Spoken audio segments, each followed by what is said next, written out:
Firefighter Justin Walker. Coast Guard assets are on scene, and they say that they have a civilian aircraft that has spotted seeing a similar boat. No boats found, any floating items.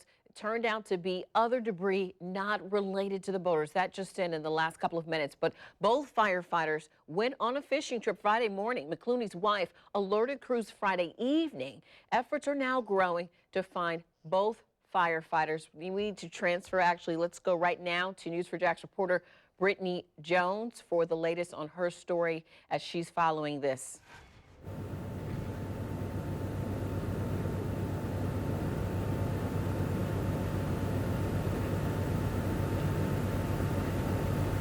Yes, Janice and Scott, and some of those boats are starting to come in here to that ramp right there. Some of them have been out here since at 7 a.m. searching for them.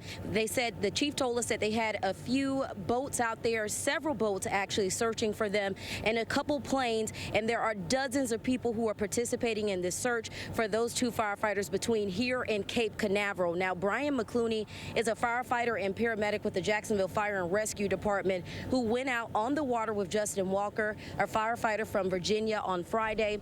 This after McClooney's dad passed away last month. The fire chief says this was scheduled to be his last fishing trip on his dad's boat before selling it. Now, there's a mobile command center set up out here for the search. The chief tells us the firefighters who are helping are volunteering with their personal boats on their off days to help find these guys. Now, they've been able to hit those areas where the Coast Guard isn't working. The chief says they're doing a grid search with firefighters going to Ponce Inlet from Ponce South to Daytona to Cape Canaveral. He says they're trying to leave no water unturned.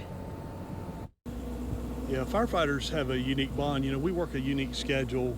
It's a 24 on, 48 off schedule, so we live together a third of our life in those fire stations.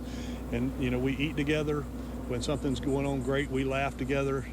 When something's going on bad in somebody's life, you know, we cry together. That's just how it is. It's really, you hear the cliche, it's a second family, but it really is a second family because a third of your life you're living with these folks.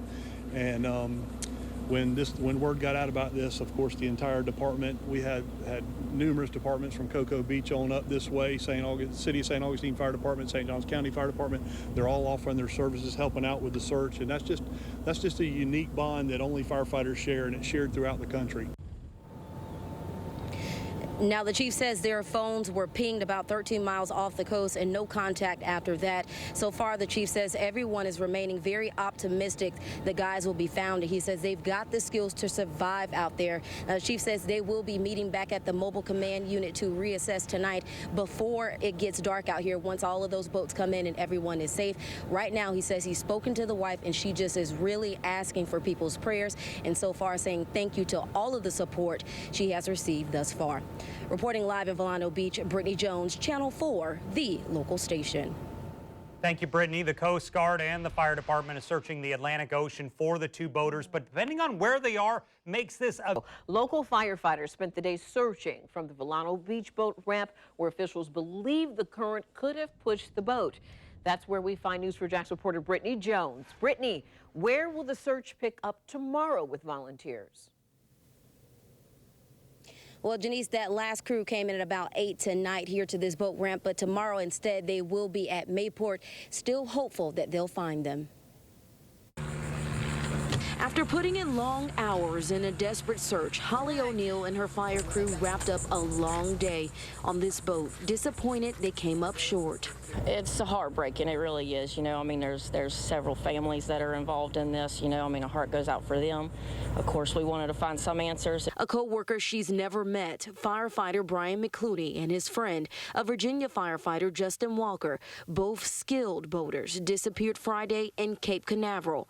The interim fire chief says all contact was lost about 13 miles off the coast. Like dozens of O'Neill's fire brothers and sisters, she answered the call to help search. It just kind of moved me. You know, I got out of bed and I'm like, I need to go look. O'Neill rounded up a crew and trekked 120 miles from Volano Beach to Ponce Inlet and back. It wasn't the prettiest weather headed down, so we got beat up a little bit and got some rain and some storms. More than 50 people searched, more than a dozen boats and a few planes. But the chief hopes the firefighters' own skills also kicked in. He's got all the skill set. He's been a boater his entire life. fishing offshore. So he's got the skill set to survive, out there and do what it takes to for a happy ending in this. But they're optimistic. And we'll stay that way until we have reason to believe otherwise. Now, the chief says their search will begin at 7 a.m. at the Mayport Public Access Point. Reporting live in Volano Beach, Brittany Jones, Channel 4, the local station. Questions still remain about where the boaters were fishing when contact was. Searches end at nightfall, but crews are vowing to keep searching the water by boat throughout the night. So we continue with that story with News for Jack's reporter Brittany Jones. And Brittany, you caught up with the crew that came in tonight in Volano Beach. They found several things out there while searching. The Coast Guard thought they may have been related to the search.